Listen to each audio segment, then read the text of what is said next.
La table molle, ça s'appelle. Table. Shaky. Om Namo Bhagavate Vasudevaya. Om Namo Bhagavate Vasudevaya. Om Namo Bhagavate Vasudevaya.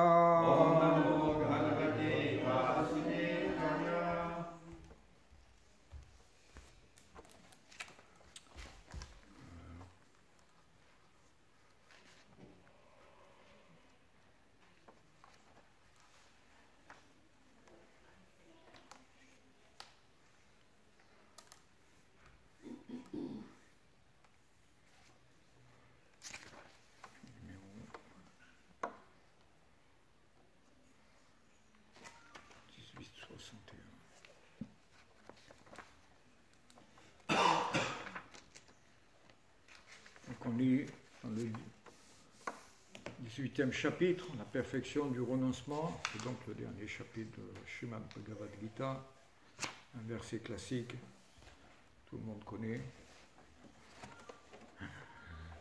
Ishvara sarvabhutanam, Ishvara sarvabhutanam, Ishvara sarvabhutanam, Ishvara sarvabhutanam, Riddeshu Jnatishtati, Riddeshe Junatishtati, Riddeshe Jnatishtati, Riddeshe Junatishtati, Brahmayan sarvabhutanam, Brahmayan sarvabhutanam, Brahmayan sarvabhutanam, Brahmayan sarvabhutanam, Yantra Rudanam Avyayam, Yantra Rudani Mavayam, Rantra Rudani Mayaya, Yantra Rudani Maya, Ishvara Sarvabhutana, Ishvara sarvabhutanam, Riddeshu Natishtati, Riddeshe Junatishtati, Brahmayan Sarvabhutani, Sarvabhutani, Yantra Rudani Mayaya.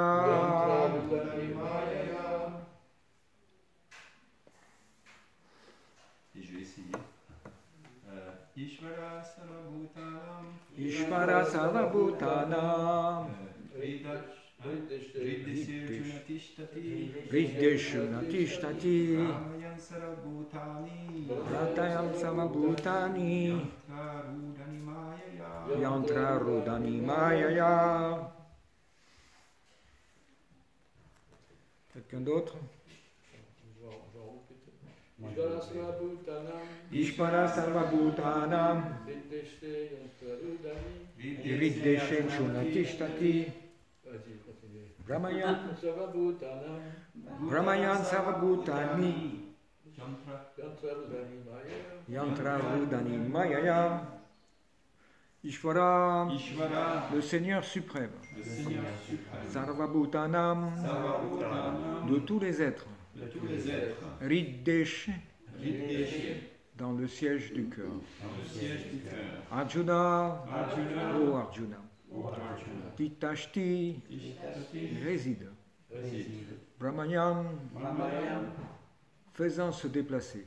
faisant se déplacer, Sarvabhutani, Sarvabhutani, tous les êtres. tous les êtres, Yantra, Yantra, sur une machine. sur une machine, Arudhani, Arudhani, étant placé. étant placé, Mayaya, Mayaya, sous l'influence de l'énergie matérielle. sous l'influence de l'énergie matérielle. Traduction par Srila Prabhupada. Le Seigneur suprême, ô Arjuna, se tient dans le cœur de tous les êtres qui sont en quelque sorte placés sur une machine faite d'énergie matérielle. Ainsi dirige-t-il leurs errances à tous. Teneur est porté. Arjuna n'est pas le connaissant suprême. Sa décision de combattre ou de ne pas combattre ne relève donc que de son jugement limité. Krishna a enseigné que l'individu n'est pas suprême. Lui-même, Dieu dans sa forme de Paramatma, habite le cœur de tous les êtres et les dirige. En changeant de corps, l'être distinct oublie ses actes passés, mais le Paramatma, l'âme suprême, qui connaît le passé, le présent et le futur, demeure témoin de tous ses actes. Ainsi, les âmes conditionnées sont dirigées dans tous leurs actes par l'âme suprême et obtiennent ce qu'elles méritent. Elles sont portées par le corps, lui-même créé par l'énergie matérielle sous la direction de l'âme suprême. Dès que l'être est placé dans un corps, il doit agir selon le conditionnement propre à ce corps. Un homme au volant d'une voiture rapide ira certes plus vite qu'un autre pourvu d'un véhicule plus lent, même si les deux conducteurs sont de même force. Il en est de même des êtres vivants. Sous les ordres de l'être suprême, la nature matérielle façonne pour chaque être un corps particulier qui lui permet d'agir en conformité avec ses désirs passés. Les êtres ne sont pas indépendants. Ils dépendent de Dieu, la personne suprême, car ils demeurent constamment sous son contrôle. Il est donc du devoir de chacun de s'abandonner à lui, ainsi que le commande le verset suivant.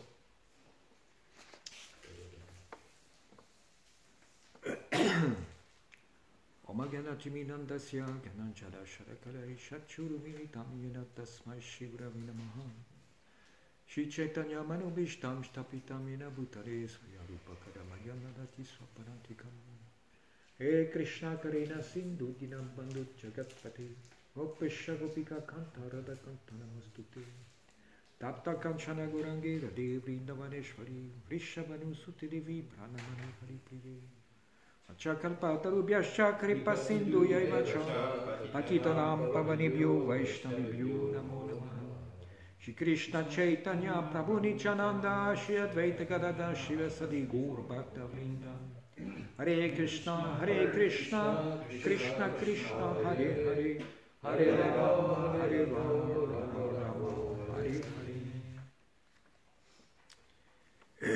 Hare.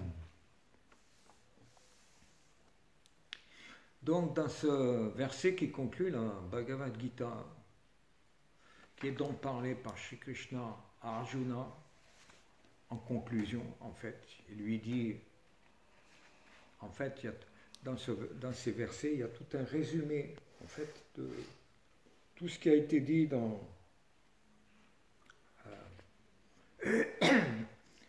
le dialogue entre Krishna et Arjuna précédemment, entre les deux guerriers, les deux armées des guerriers. Et donc si Arjuna maintient quelques doutes pour savoir s'il doit combattre ou pas, c'est-à-dire agir sous l'instruction de Krishna ou agir sur l'instruction de sa propre conception mentale et de sa propre inspiration, Krishna le prêche à nouveau, lui dit « Choisis d'agir suivant les instructions que je t'ai données et donc enclenche le combat. Place-moi toujours sous ma protection. » Donc auparavant, il y a donc deux versets auparavant, un verset assez important, Machitan Madgana Pranas Mat Prasadat Tarishasi Atat Shetvam Kara Naswachashi Vinanshati, où Krishna explique que même s'il ne veut pas agir suivant, s'il ne veut pas écouter ce que dit Krishna, en fait, l'être vivant est perdu. Si tu n'agis pas dans une telle conscience, mais sous l'inspiration du faux ego, tu es perdu. Donc, Tat Shri, il y a le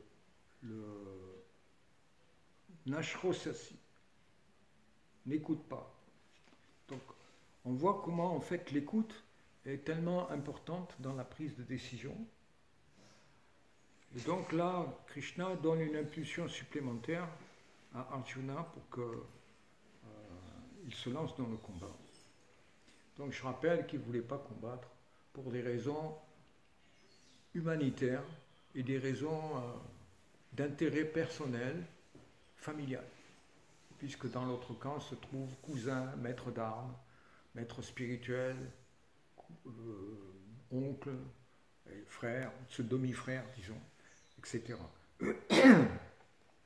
Donc évidemment, combattre contre des personnes qui sont nos aînés, qu'on a admirés, dont on a suivi des instructions depuis qu'on est tout petit, eh bien c'est un choix qui est difficile. Mais là, Krishna a donné son opinion, et puis il a montré aussi à Arjuna qu'il n'est pas juste son ami et son conducteur de char bienveillant, mais qu'il est directement Dieu, la personne suprême. Donc Arjuna change de position après avoir vu la forme universelle de Sri Krishna, et donc s'enquiert après coup de ce qu'il doit faire, mais avec une mentalité qui est quelque peu changée, parce qu'auparavant, dû à Yoga Maya, une autre forme d'illusion, il pensait que Krishna était simplement son ami, son compagnon. Et donc après que Krishna ait démontré toutes ses énergies, toutes ses puissances, la mentalité de Krishna, d'Arjuna change, et il s'adresse à lui avec la mentalité d'un shishya, d'un disciple, qui demande à être instruit parce qu'il est complètement perturbé, il ne sait plus quoi faire. Donc là, Krishna donne un résumé de comment fonctionne en fait la réincarnation.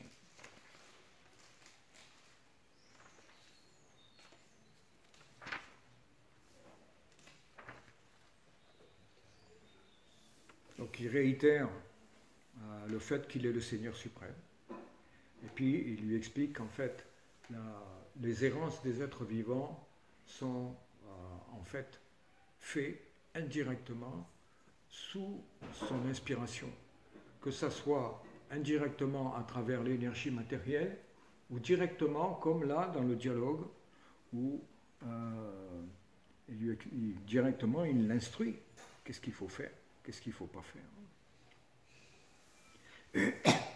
Donc on voit comment en fait la décision ultime appartient au Paramatma, l'âme dans le cœur de chacun. Et simplement dû à l'ignorance, on se pense être l'auteur de la décision ou l'auteur des activités, l'auteur de l'acte. Et à cause de cette mentalité que l'on pense qu'on est le centre de l'univers et que c'est nous qui prenons les décisions et qu'on décide, eh bien cette mentalité, en fait, elle a pour effet de nous enchaîner au résultat, et donc on continue la chaîne karmique d'action et de réaction, parce que déjà au niveau subtil, on refuse de s'abandonner aux instructions que donne Krishna.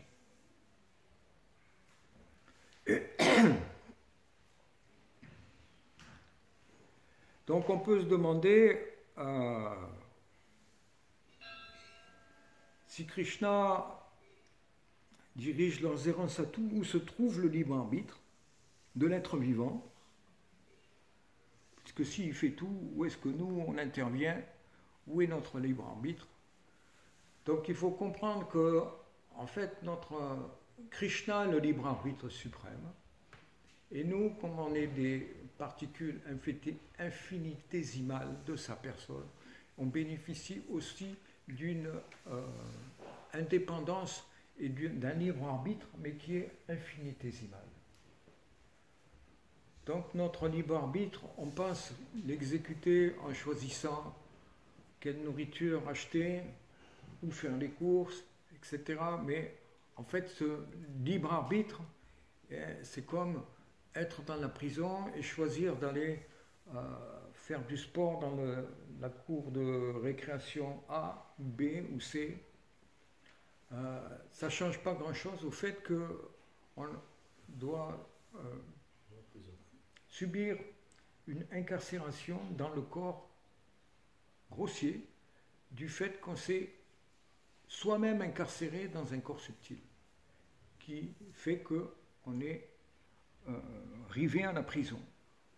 Donc le vrai libre arbitre, en fait, il s'effectue entre Krishna et nous, au fond du cœur. Est-ce qu'on veut suivre les instructions de Krishna ou est-ce qu'on ne veut pas les suivre? Alors souvent, on est dans une situation où on est entre deux. On veut les suivre, particulièrement les dévots qui sortent du conditionnement et puis qui sont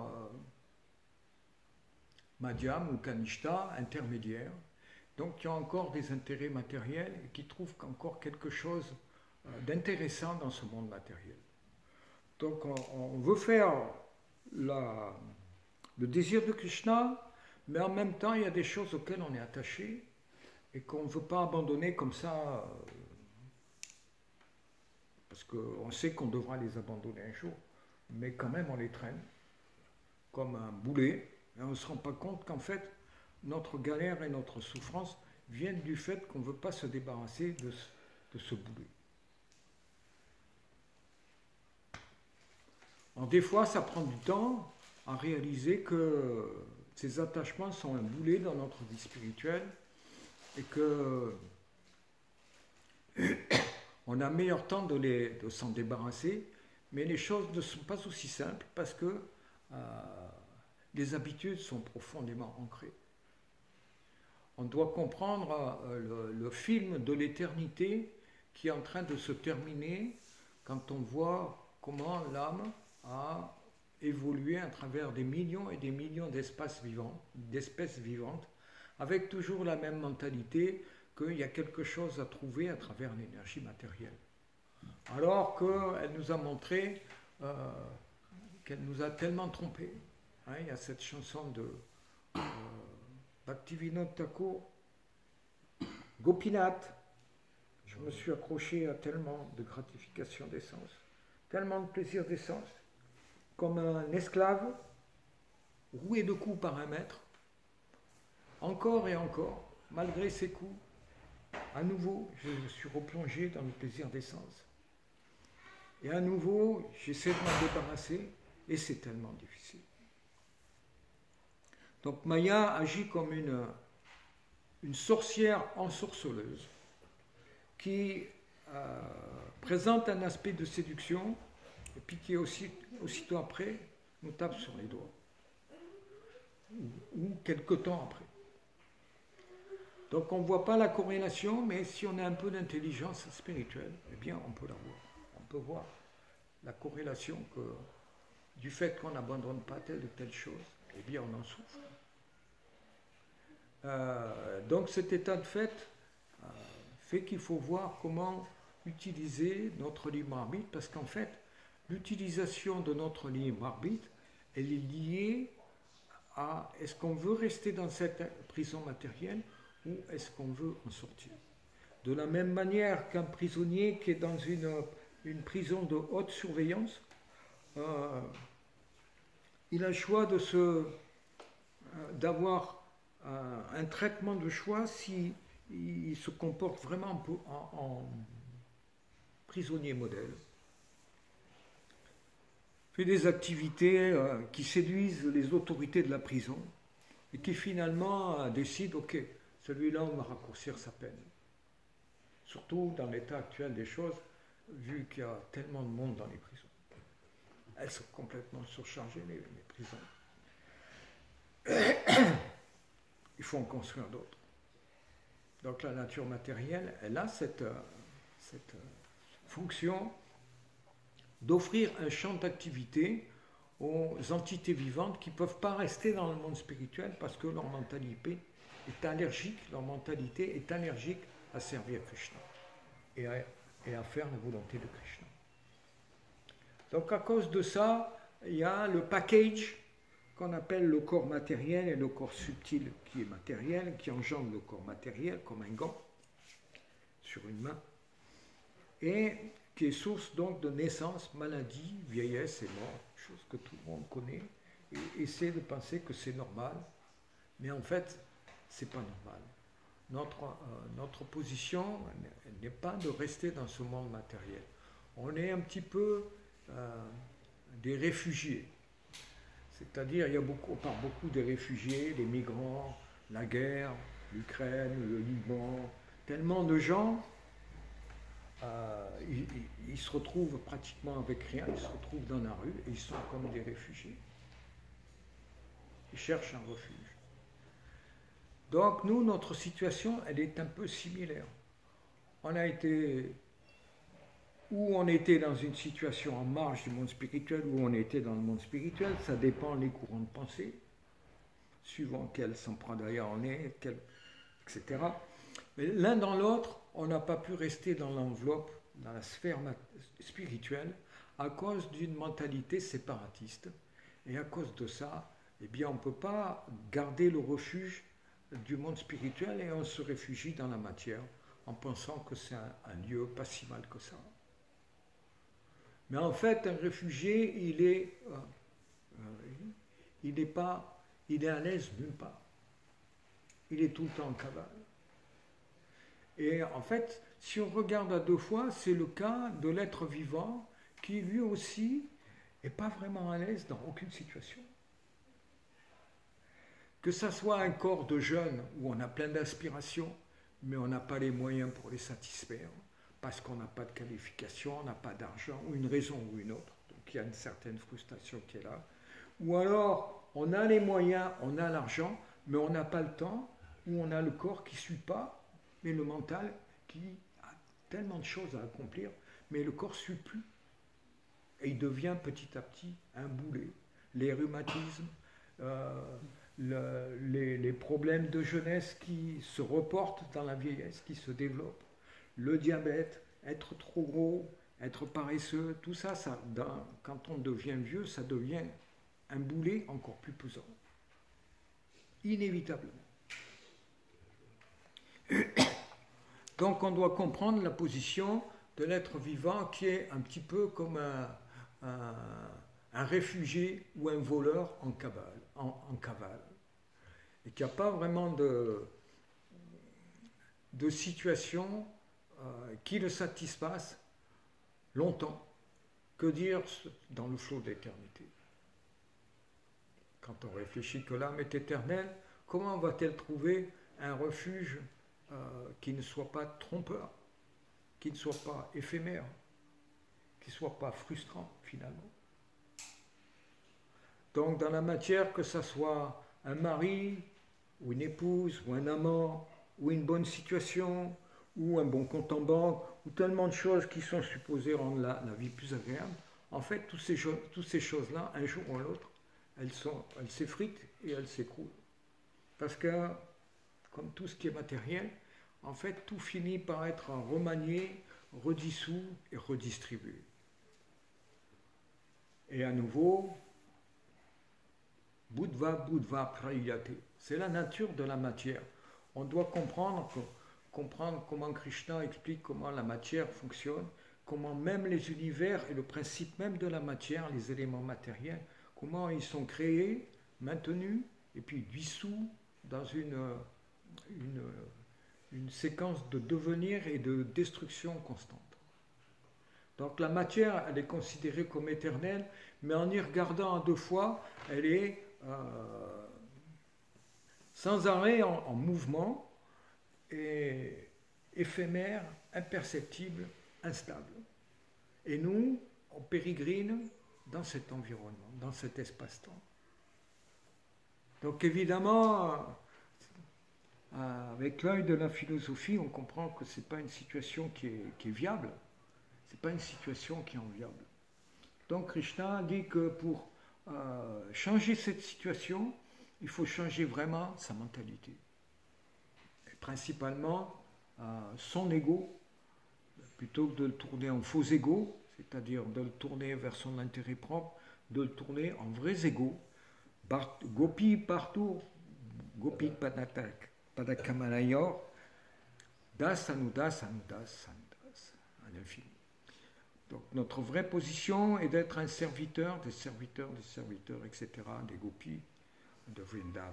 Ça, c'est notre situation idéale, qui sera stable pour l'éternité. C'est vers pas moins qu'on doit se diriger, et évidemment, ça demande un certain prix, et le prix, c'est l'abandon à Krishna. Suivre les instructions de Krishna, déjà dans un premier temps, et réveiller petit à petit un amour latent par Krishna. Donc le dévot est en fait, la plupart des dévots sont des dévots qui sont à la limite de la libération, dans le sens qu'ils chantent le Saint-Nom, parce que c'est le moyen de non seulement se libérer, mais développer son amour Krishna dans l'âge de Kali, dans l'âge qu'on vit actuellement, mais c'est le moyen de se reconnecter avec Krishna de manière éternelle. Donc, Srila Prabhupada prêchait ses disciples, essayez de donner au moins, faites un essai pour une vie pour Krishna, et voyez le résultat. Ne serait-ce qu'une vie. Évidemment, on peut comprendre ça seulement quand on considère le flot de l'éternité, et qu'on considère que l'âme est éternelle et qu'elle a évolué dans la matière depuis des temps immémoriaux, mais simplement on ne s'en rappelle pas.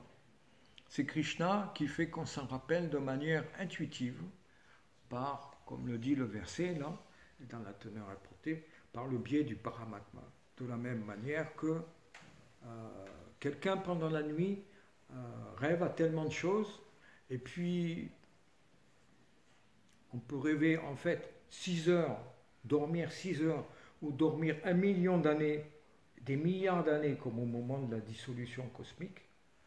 Quand on se réveille, eh bien Krishna nous fait reprendre les activités au point où on les a abandonnées, et en même temps nous rappelle qu'est-ce qu'on était en train de faire. Donc on peut bêtement expérimenter ça chaque matin, que quand on se réveille, on a pas mal oublié du passé, de la journée passée, encore plus de la journée d'avant, encore plus quand on remonte dans le temps, mais quand même on se rappelle qu'est-ce qu'on doit faire, quelles sont nos obligations, etc. Donc on peut voir que Krishna lui-même dit dans la Bhagavad Gita, Matash Mitir Dhyana Mapuhanansha, il dit qu'il est à l'origine du souvenir et de l'oubli. Donc c'est un peu un verset identique où c'est Paramatma qui fait qu'on se rappelle ou bien qu'on oublie suivant notre abandon et nos désirs enfouis au fond du cœur. Donc des fois on a du mal à savoir quels sont nos désirs matériels et tout. Il y en a des forêts, une jungle. Krishna sait. C'est lui qui fait l'opération à cœur ouvert, suivant les activités qu'on mène dans la conscience de Krishna, ou aussi dans d'autres systèmes religieux, pour s'affranchir de l'incarcération matérielle. Donc cette opération, en fait, à cœur ouvert, de détruire les désirs matériels qui y sont depuis des millions d'années, c'est quelque chose qu'en fait, par nous-mêmes, on ne peut pas faire directement, mais par la prière et par la miséricorde, Krishna, lui, il peut. Quand Krishna, ou son intermédiaire, le maître spirituel, ou aussi les Vaishnavas qui nous entourent, sont satisfaits de notre attitude de service et de la manière surtout dont on accomplit le service, eh bien, ce nœud qui, en fait, nous rive à la matière devient imperceptiblement lâche et se défait. C'est Krishna qui fait le travail. Nous, simplement, on peut prier et désirer. Si on n'a pas le désir, eh bien, au moins on peut prier pour avoir le désir. Et en s'habituant à cette routine de prier pour avoir le désir va naître petit à petit. De la même manière que quand on contemple des objets d'essence, quand on s'y attarde longtemps, ça génère le désir de posséder ou de jouir de cet objet d'essence. Donc le même processus, si on prie et qu'on désire s'abandonner à Krishna, petit à petit ce désir devient ancré dans le cœur et Krishna manifeste, donne les facilités pour s'affranchir de ses attachements. Donc tout est basé sur qu'est-ce qu'on se donne comme priorité, comme méditation, spécialement quand on chante le Saint-Nom. Parce que comme on sait, quand on chante le Saint-Nom, surtout au début, le mental, comme un singe, bondit d'une branche à l'autre, le passé, le présent, l'avenir, quel plan on fait, mais en fait, on devrait méditer sur Krishna, ou les divertissements qui ont trait à Krishna, ou à la limite sur le service, mais ça serait mieux de méditer directement sur la vibration spirituelle. Mais le fait de méditer sur la photo de Krishna, sur les divertissements de Krishna, sur la Murti, eh bien, c'est que tous sont non différents de Krishna. Et donc, petit à petit, on en vient comme ça à krishnaïser notre mental. Donc, si en même temps on krishnaïse notre nourriture en l'offrant et en étant végétarien à Krishna, si on krishnaïse ce qu'on regarde, ce qu'on écoute, ce qu'on touche, donc petit à petit, toutes les portes du mental et le mental lui-même deviennent krishnaïsées et naturellement, on se retrouve à l'aise dans un environnement conscient de Krishna et à l'aise dans le monde spirituel. Sinon, il y a dissonance. Et ce n'est pas possible que dans le monde spirituel, il y ait des dissonances. Tout est en phase et en harmonie avec Krishna. Donc, à moins de mettre son mental en phase avec les intérêts de Krishna, eh bien, ce n'est pas possible de rentrer dans l'atmosphère spirituelle.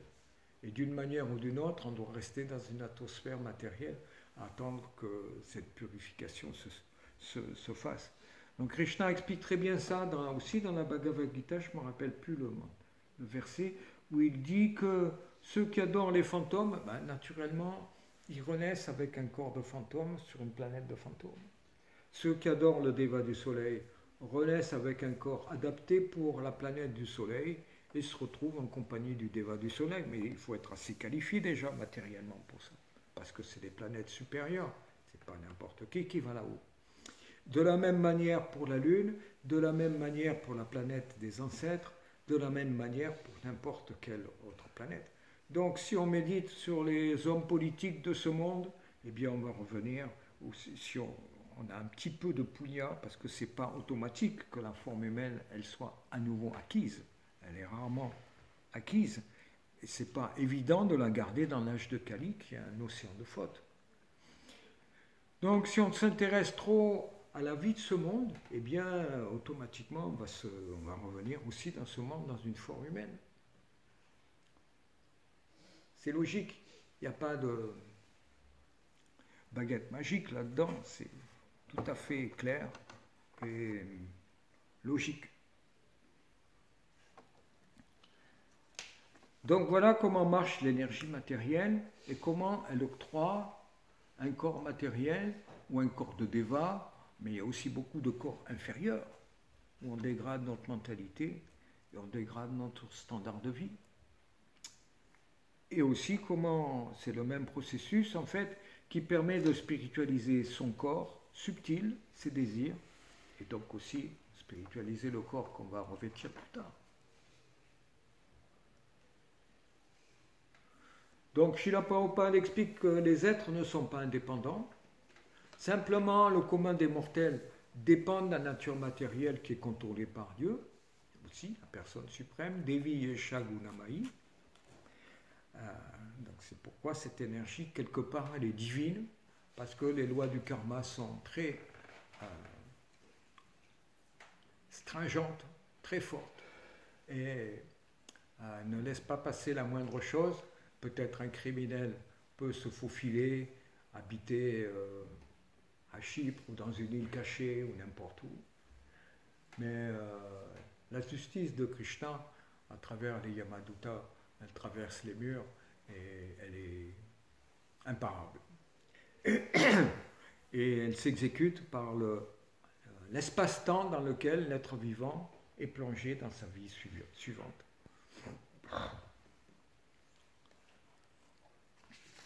Donc il y a peut-être des questions ou des commentaires par rapport à ce verset. Moi j'ai un petit commentaire, une question. Je regarde par terre, là je vois des carrés gris et des carrés roses. Est-ce que vous êtes d'accord avec moi ou est-ce que c'est mes sens qui me trompent? Je pose la question. Est-ce que tout le monde voit ça? Oui.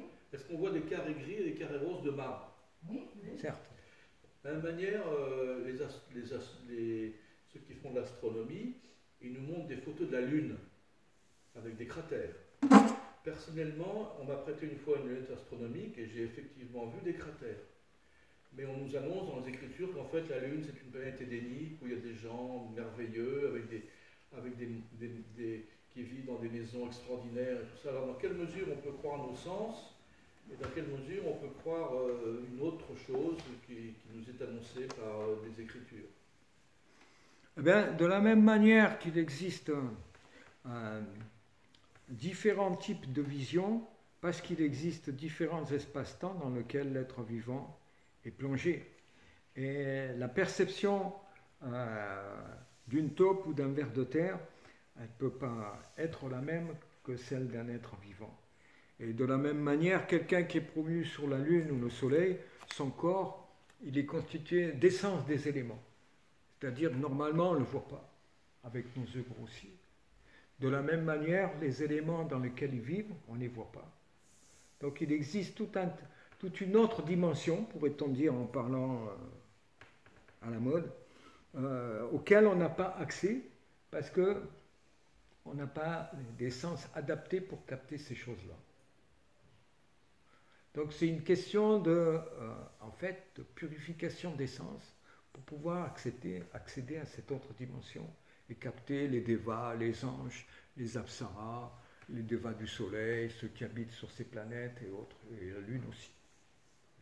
Donc beaucoup de choses, en fait, on ne peut pas les capter parce qu'on n'a pas les instruments de mesure, même avec des extensions comme des télescopes ou des sondes ou bien des satellites ou des choses comme ça, c'est des extensions des sens.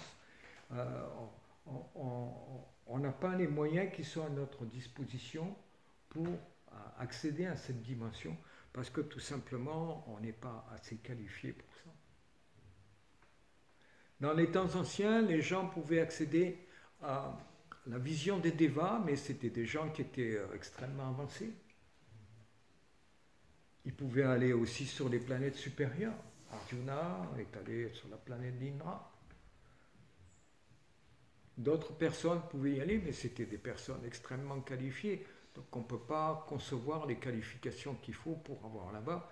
Et Krishna explique qu'en fait la méthode, c'est de se préparer pour aller là-bas, si on veut y aller vraiment, et suivre des sacrifices, suivre des austérités, suivre une purification particulière du mental pour accéder à ces choses-là.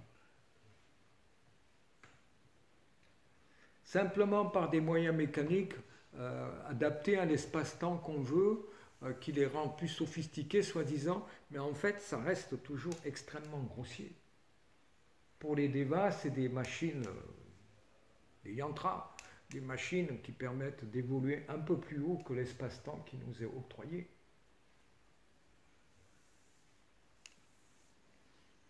Donc en fait, si on veut comprendre ce qui se passe sur la Lune, il faut et voir les habitants de la Lune, il faut être à leur niveau, plus ou moins. Être lunatique. Non.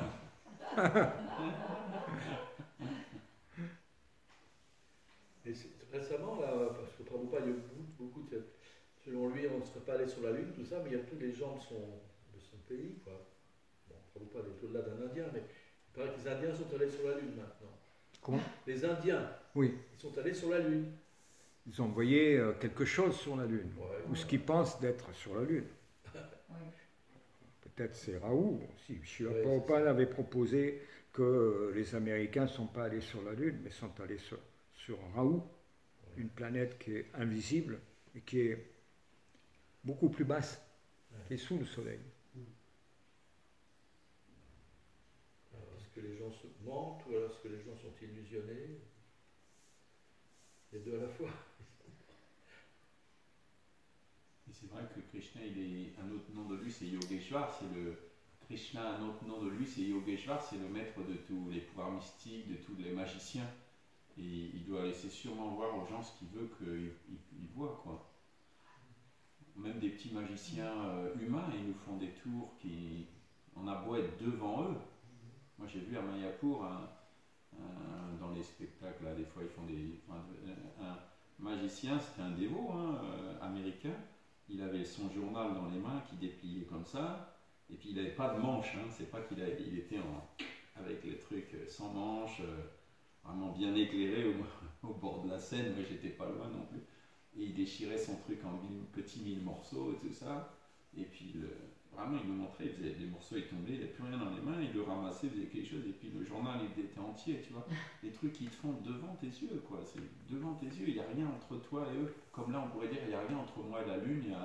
En fait, on ne sait pas ce qu'il y a, parce que c'est pas loin, c'est plus loin que le gars, mais voilà, t'es pas qualifié, tu vois ça, et puis comme on est tous à peu près au même niveau, je pense, dans l'âge de Kali, et je sais pas alors pourquoi les dévots ils voient la même chose aussi, ça c'est. Je sais pas pourquoi là, à ce niveau-là, mais. Il paraît que la Lune est un astre qui est plus loin que le Soleil. La Lune est plus loin que le Soleil. Le Soleil est exactement à la mi-distance entre la Lune et la Terre.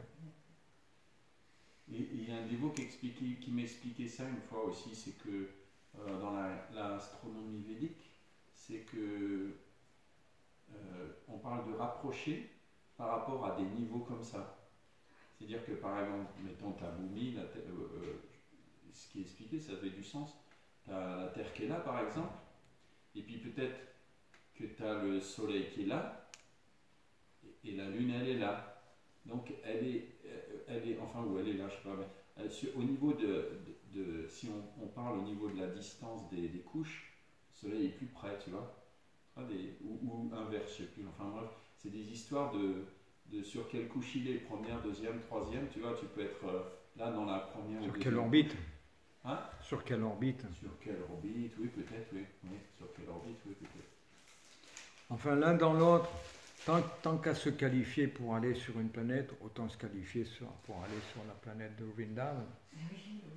Tant qu'à suivre des austérités et faire plaisir à une personnalité, autant essayer de faire plaisir à la suprême personnalité de Dieu plutôt qu'au déva du soleil ou de la lune ou de la pluie ou autre chose. Dans les temps anciens, c'était différent. Les gens pratiquaient des austérités pour avoir les facilités des dévas, pour aller sur les planètes des dévas et aussi pour avoir des armes que les dévas ont spécialement pour lutter contre les démons, qui ont aussi des armes extraordinaires, et donc se les rendre accessibles. Donc dans la bataille de Kurukshetra, beaucoup de guerriers avaient des bénédictions et pouvaient rendre leurs flèches imbus de la puissance de tel ou tel déva, parce qu'ils avaient accompli tout un tas d'austérités, et les dévas étaient satisfaits de lui et lui avaient demandé ce qu'il voulait, c'était des armes. Donc il projetait la flèche en question en invoquant un déva particulier qui faisait que cette flèche était un but de la puissance du déva, et elle faisait des ravages dans le camp adverse s'il n'y avait pas une arme au moins du même niveau pour la contrecarrer. Donc le commun des soldats était dévasté, et ce roi il était victorieux. La plume, les plumes avec de la flèche avec laquelle Ramachandra a tué Ravan, c'est des plumes que Garuda a données. Parce que Garuda, c'est un être ailé, c'est un oiseau qu'il y a des plumes.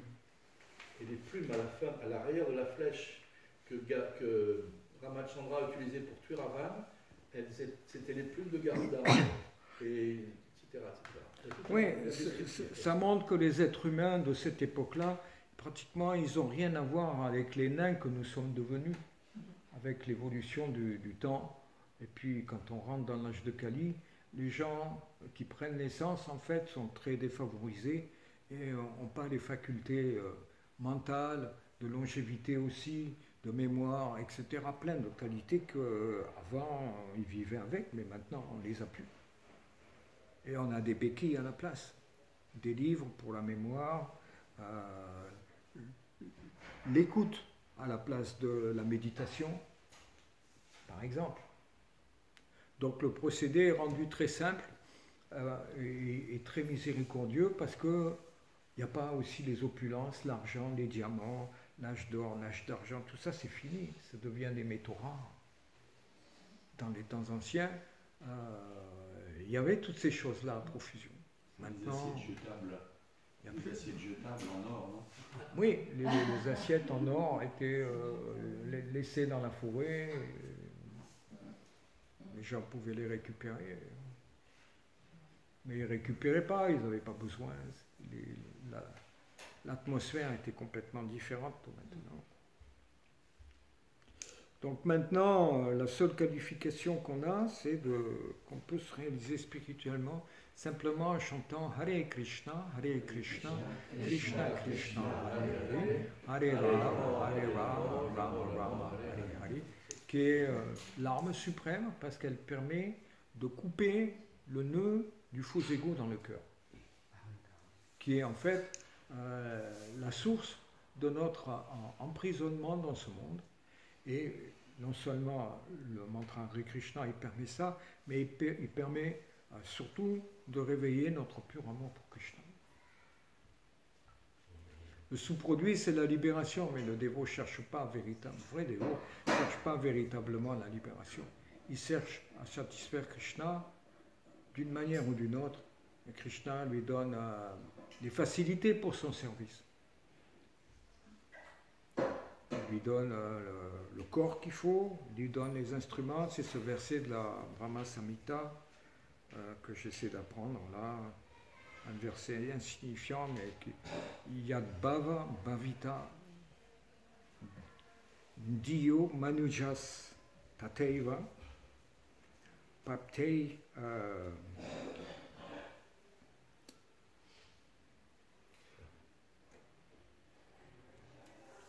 Maimanastana Yena Bhusha. Donc ce verset dit que après il y a Shukteis, Tam Eva Nigama Prapitya Stuvanti. Govinda Madipurusham Taham Bhajami.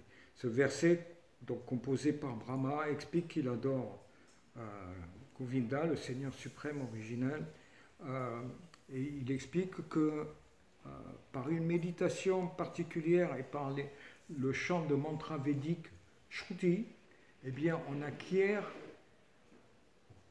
la beauté, la forme spirituelle, les outils pour le service, les opulences, Mahimanasura, les opulences mystiques et les trônes, les asanas, les chevaux, les chats, enfin ce qu'on a besoin pour pratiquer son service.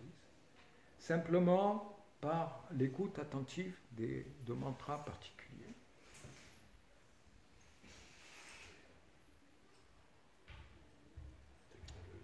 Donc c'est fort quand même. Simplement, avec le mantra Hare Krishna, on peut atteindre facilement la richesse, la gloire, les belles épouses, les beaux palais, et ça c'est pour ceux qui sont intéressés matériellement. Les vrais dévots, ils sont intéressés pour servir Krishna dans l'environnement de Vrindavan. Et automatiquement, Krishna donne les facilités pour accomplir le service qu'il faut avec le désir que tu as cultivé dans ta sadhana passée. Là, on rentre dans la Raganuga Bhakti. Donc la Bhakti spontanée, où on vise seulement Vrindavan Dham et on s'entraîne à avoir une méditation particulière sur comment on voudrait servir Krishna. Et donc à méditer sur certains divertissements dans lesquels on est intéressé à prendre parti. Mais là, c'est un autre sujet en général qui n'est pas tellement touché dans les classes classiques, dans notre ISKCON, mais dont Srila Prabhupada parle dans quelques teneurs importées à droite à gauche. Galantaraj Shriman Bhagavad Gita ki, Srila Prabhupada ki. Gita Prabhu ki.